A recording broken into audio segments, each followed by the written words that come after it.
The dollar collapse will be the single largest event in human history. This will be the first event that will touch every single living person in the world. All human activity is controlled by money. Our wealth, our work, our food, our government, even our relationships are affected by money. No money in human history has had as much reach in both breadth and depth as the dollar. The dollar is the de facto world currency. All other currency collapses will pale in comparison to this big one. All other currency crises have been regional, and there have been other currencies for people to grasp onto. This collapse will be global, and it will bring down not only the dollar, but all other fiat currencies, as they are fundamentally no different. The collapse of currencies will lead to the collapse of all paper assets, and the repercussions to this will have incredible results worldwide. Thanks to globalization and the giant vampire squids of the Anglo-American Empire, the dollar is the world's reserve currency. It supports the world economy in settling foreign trade, most importantly the petrodollar trade. The money is then recycled through the City of London, not to be confused with London, and Wall Street. This fuels corporate vampires that acquire and harvest the world's wealth. The corporate powers then suppress real assets like natural resources and labor to provide themselves massive profits.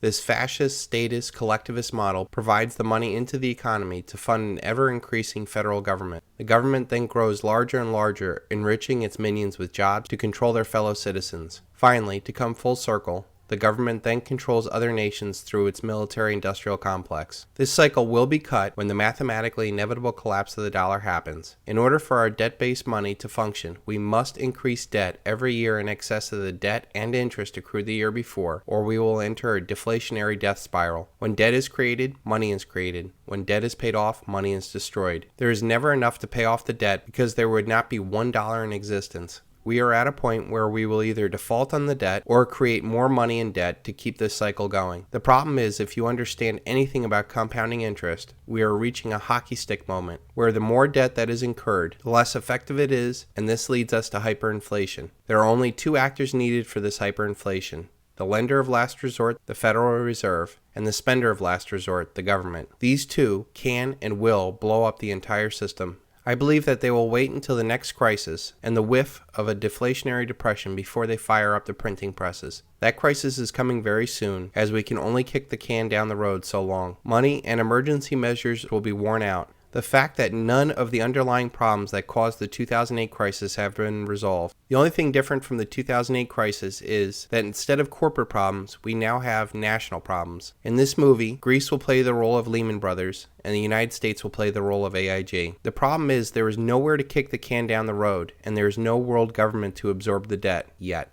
This leads me to the top 5 places not to be when the dollar collapses. Number 1 on this list, I believe, is Israel. This Anglo-American beachhead into the Middle East was first conceived by the most powerful family in the world, the Rothschilds, in 1917. The Balfour Declaration said that there would be a Zionist Israel years before World War II and the eventual establishment of Israel. Israel has not been a good neighbor and has always had the biggest bullies on the block at its back. When the dollar collapses, the United States will have much more on its plate, both domestically and internationally, to worry about this non-strategic piece of land. This will leave Israel very weak at a time when tensions will be high. This very thin strip of desert land will not be able to stand the economic reality of importing its food and fuel, or the political reality of being surrounded by nations that don't care for it.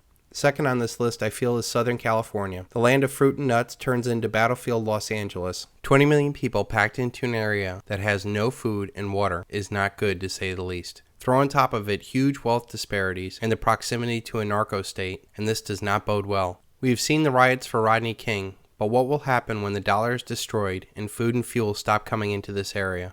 Number 3 on this list is London. The land of Big Brother and the former empire of the worldwide slave and drug trade will suffer heavily. The stiff upper lip that the British elite ingrained in their subjects will not work anymore as the British population explodes. People will sacrifice and unite for any foreign enemy, but not if that enemy has always been the British elite. The Anglo-American Empire may pull off another false flag to distract its population on another Emmanuel Goldstein like in 1984, but I feel this collapse will happen before they can pull it off. This will make all eyes point at the British elite as solely responsible for this catastrophe. We have seen massive riots for soccer matches with hooligans. What will happen when the food and fuel gets shut off to this tiny island? Number 4 on this list is New York City, another large urban area living too high on the dollar hog. New York City is the area I moved out of in 2008. There's little doubt that all of the wealth in New York, New Jersey, and Connecticut is a derivative off of Wall Street wealth. The savings and investment for an entire nation and much of the world flows through that financial capital. As the world wakes up to the massive financial fraud, this could lead to the destruction of capital like you've never seen before. This will have tremendous effects on the regional economy as people driving Mercedes suddenly wonder where their next meal is coming from.